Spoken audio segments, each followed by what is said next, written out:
Council meeting in a long, long time. So it's nice to see people here and meeting in public. So ask everyone to stand as they are able for the Pledge of Allegiance. Pledge allegiance To the flag of the United States of America and to the republic for which it stands, one nation, under God, indivisible, with liberty and justice for all. Roll call, please. Mayor Griffin, Here. Councilmember Dewey, Here. Councilmember Zimmer, Here. Councilmember Ward, Here. Councilmember Wirtz, here, Councilmember Gibbons, here, Councilmember Sears. Here. Thank you. We have a fire department recognition tonight, and I'm going to ask Fire Chief Jim Silvernail to come up and start the program. Thank you, Mr. Mayor, Council. Truly an honor to be back in person. We thought it'd be just appropriate to start off with the fire department, so here we are.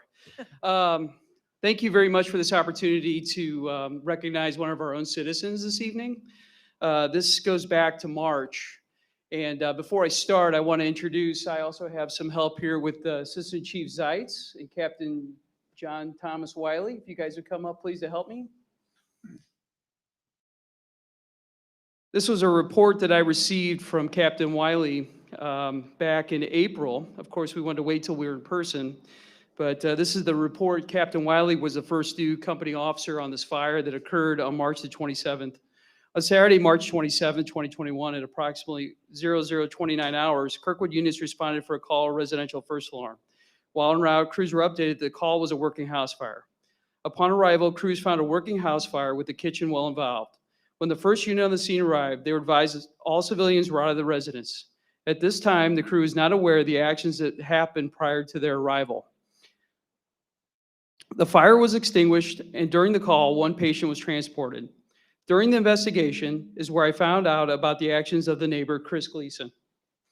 We interviewed Chris. Chris stated that he had been awoken by a clang and a bang and a faint call for help. At this time, without hesitation, he got up and got dressed. Chris stated that he heard a cry for help and thought his elderly neighbor may need assistance, and that was exactly the case. Chris exited his back door to find his neighbor's house on fire. Chris didn't think twice and started looking for his neighbor. The neighbor was found on the ground inside the screened porch in the area of his house. Knowing his neighbor needed his assistance, he entered the screened-in porch and assisted his neighbor to safety. The actions of Mr. Gleason saved the life of his neighbor, and for these actions, we would like to recognize him as a true hero.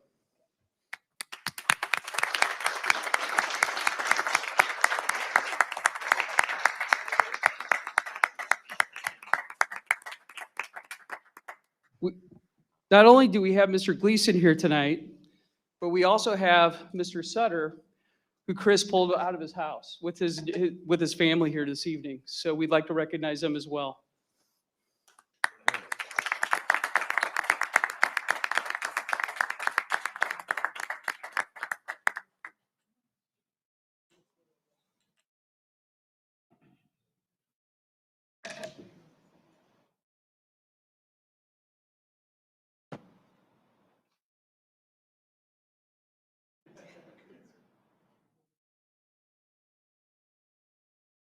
All right, now one over here, please. Thank you. Thank everyone for showing up tonight. This is really, family, friends, you guys. Thanks. Anybody else would have done the same thing for Mike? Like you're gonna come back, so. Thank you guys very much. This is, appreciate that. I want to thank my family and friends. She was part of the deal. She was, while I was going with Mike, she was actually on the phone with,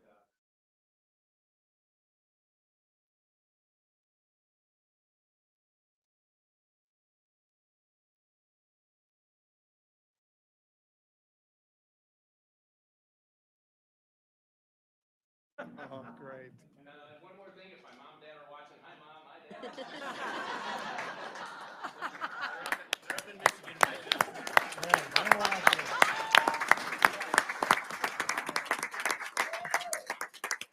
Thank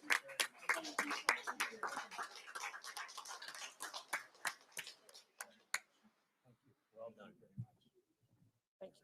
Well done. Wow, great story, huh? That's great. Wow. Great way. Fantastic. Yeah, you were right. Fantastic. That takes some bravery. Bravery to do that. My grandfather, Where they live. no, my grandfather was a firefighter or something like that. Fun stuff to come. Yeah, Why would anyone? I think that was the best part. Thank you.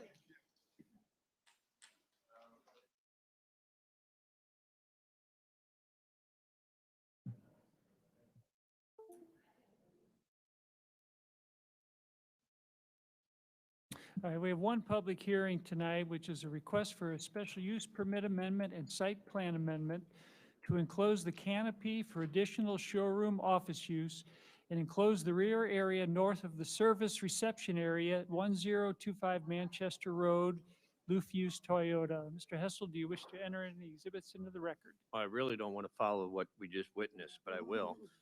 Exhibit 1 is an affidavit of publication verifying notice of public hearing appeared in St. Louis County. And Exhibit 2 is the affidavit of publication verifying notice of public hearing appeared in the Webster Kirkwood Times.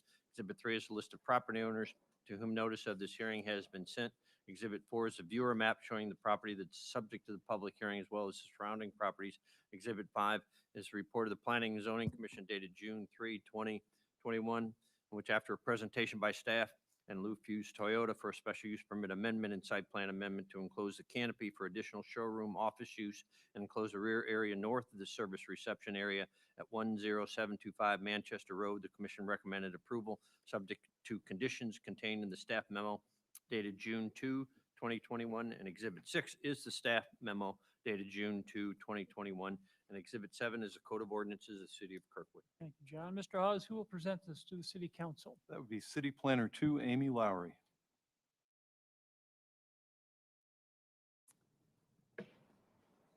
Welcome, Amy. Good evening, Mayor and Council. Turn that on. So as we've said, this is a special use permit amendment and a site plan amendment to enclose a canopy for additional showroom and office use and to enclose the rear area north of the service reception area at 10725 Manchester Road.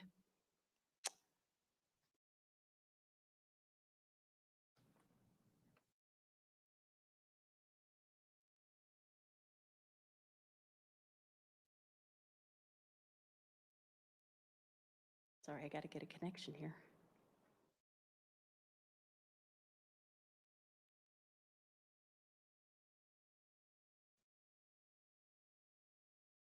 On, but maybe you can advance it for me.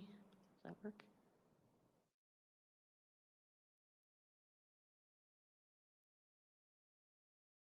Okay.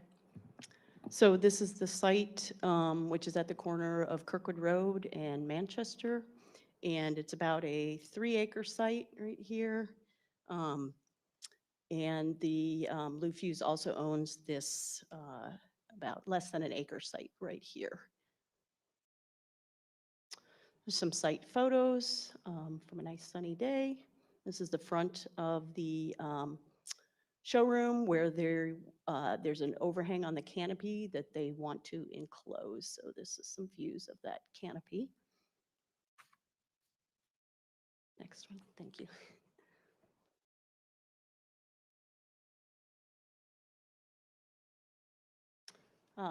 Other views of the canopy, it's quite a long canopy, so. This is the area north of the intake for service. So cars come in through here, they are registered in, and then they round the corner to the service area. And they would like to enclose this area so that The vehicles do not have to go outside. This is a special use permit, and there are actually 3 special use permits here. One for the car wash, one for the motor vehicle repair, and one for the motor vehicle sales and rental. And because these are uses in the B3 Highway Business District, there are reasonable conditions that can be placed on the use of this specific site to ensure it doesn't substantially increase traffic hazards or congestion, substantially increase fire hazards, adversely affect the character of the neighborhood, adversely affect the general welfare of the community, and overtax the public utilities. Also, because this is a special use permit in our new code, there are 12 criteria listed in 2520E that this should be considered. And there are criteria listed in 25-19H, which is for consideration of a site plan. And if you'd like me to go into those, I can. This is the site plan, and as we said on the photos, they are enclosing this area here, and then putting an addition here, which was also be enclosed. A change from when planning and zoning looked at it, they are also putting 2 overhead doors here for intake when a car is sold, so that they can talk to the new owner and give them information about the car. So in this area, they will be losing 3 parking spaces. Staff did look at the parking. They have required parking of 87 spaces for customer and employees. And even with the loss of the 2 spaces, they still have 255 remaining parking spaces. Just a little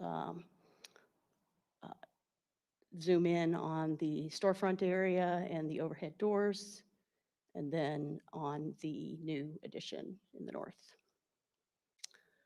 The fire marshal has indicated that the fire EMS access is adequate. They've provided the amount of parking that meets the code. There's no additional landscaping or required and no additional lighting proposed. And the ARB will be looking at and approving all the exterior architecture.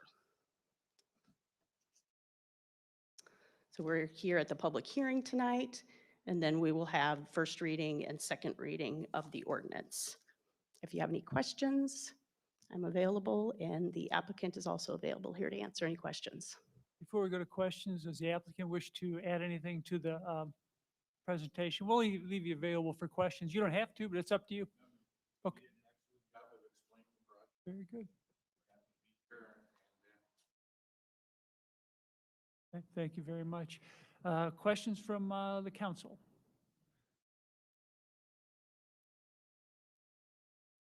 Seeing, Councilmember Ward. There's a question for the petitioner. Okay.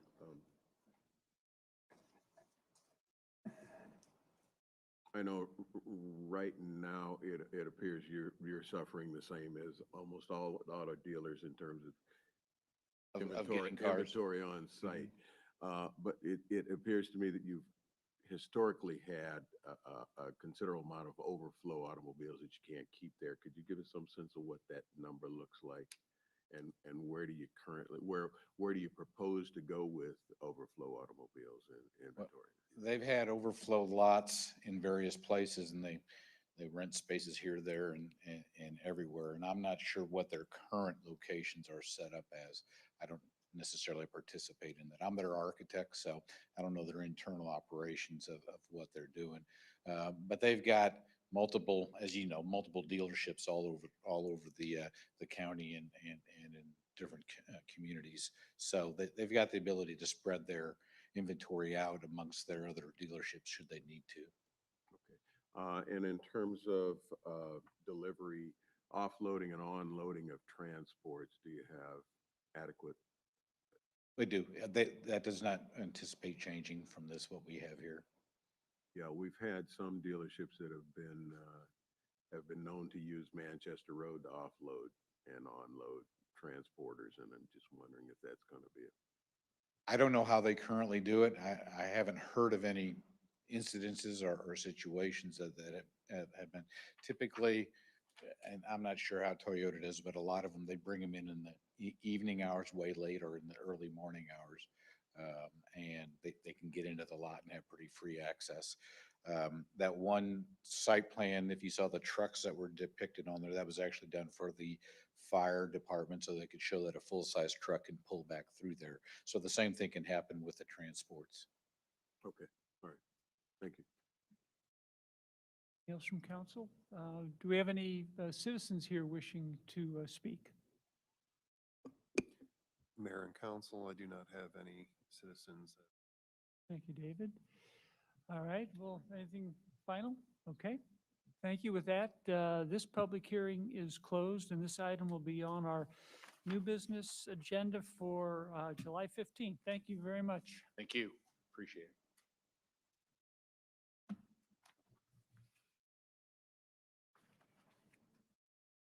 Go on to public comments. The public comments portion of the meeting is an opportunity for the city council to listen to comments from citizens. It is not a question and answer session, and the city council will not respond to comments or answer questions during this period. The mayor may refer any matter brought up to the city council to the chief administrative officer or city clerk if action is needed. Thank you. Do we have anyone filling out a card wishing to speak? Mayor and council, I do not have anyone who has filled out a card wishing to speak. Okay, very good. All right, we will move on to our consent agenda. Is there a motion to approve the consent agenda? So moved. Is there a second? Second. Any questions or comments? All right, seeing none, all in favor, please say aye. Aye. All opposed, say no. All right, motion passes. Move on to unfinished business, Bill 10882. Mayor and council, this is an ordinance amending the provisions of the Municipal Code, Chapter 25, Zoning and Subdivision, regarding revisions to the review procedures for special use permits and revisions to the minimum standards for road dwellings and two-family dwellings in the B2 Central Business District. Any questions or comments? All right, seeing none, roll call. Mayor Griffin? Yes. Councilmember Dewey? Yes. Councilmember Zimmer? Yes. Councilmember Ward? Yes. Councilmember Wertz? Yes. Councilmember Gibbons? Yes. Councilmember Sears? Yes. Bill passes. Bill 10883. Mayor and council, this is an ordinance authorizing and directing the mayor to enter into a Missouri Highways and Transportation Commission Transportation Alternatives Funds Program Agreement for the awarded Surface Transportation Program STP 5502-613 Historic Kirkwood Amtrak Station Restoration Project. Questions or comments? All right, seeing none, roll call, please. Mayor Griffin? Yes. Councilmember Dewey? Yes. Councilmember Zimmer? Yes. Councilmember Ward? Yes. Councilmember Wertz? Yes. Councilmember Gibbons? Yes. Councilmember Sears? Yes. Bill passes. Go to new business, Resolution 72, 2021. Mayor and council, this is a resolution accepting the proposal of the barn for concession services for the Kirkwood Performing Arts Center for an initial term of 12 months with the option to renew for 4 additional 12-month terms and authorizing and directing the mayor to enter into a contract. Is there a motion for approval? So moved. Approval. And we got a motion and a second. Any questions or comments? All right. Seeing none, roll call, please. Mayor Griffin? Yes. Councilmember Dewey? Yes. Councilmember Zimmer? Yes. Councilmember Ward? Yes. Councilmember Wertz? Yes. Councilmember Gibbons? Yes. Councilmember Sears? Yes. Resolution passes. City council reports. Does anyone have anything to report? I have something to report on behalf of the Subcommittee on Streets. We had a few meetings this past month, and I just kind of want to update the council as a whole. Our consultant Alta presented us with initial crash data and analysis covering 10 years in the city. And it went through basically any crash involving a vehicle and their severity. Basically, what's going to come of that is some more infographics and development of a map that's going to help us as a city kind of look where our biggest problem areas are right off the bat. Another thing that is happening is our consultant Alta is reaching out to 15 community partners we have identified to participate in the steering committee. We've targeted a number of local stakeholders such as the Human Rights Commission, Park Board, and School District, and technical organizations such as MoDOT, the County Department of Transportation, and the Department of Public Health. And the goal there is to kind of have that group of individuals meet within the next 2 to 3 weeks to get things going. And then we have the community kickoff event is slated for mid-August, and more details on that and our demonstration project and community survey will be coming out in the next few weeks. So it's a busy month. Thank you. All the work you're doing. Very good. Anything else from council? Reminder, we do have fireworks this year, July 4th, Sunday evening. Music starts at 7 and fireworks as soon as it gets, I guess, dark, 9:15. So, Chief Administrative Officer report. I have nothing to report. Actually, I was going to talk about the fireworks, so Yeah, I think go you ahead. covered it. No, you've covered it very nicely. Thank you.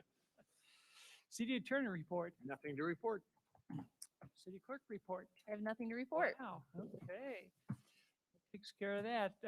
This next meeting will be at 7 p.m. on July 15th. This meeting is adjourned.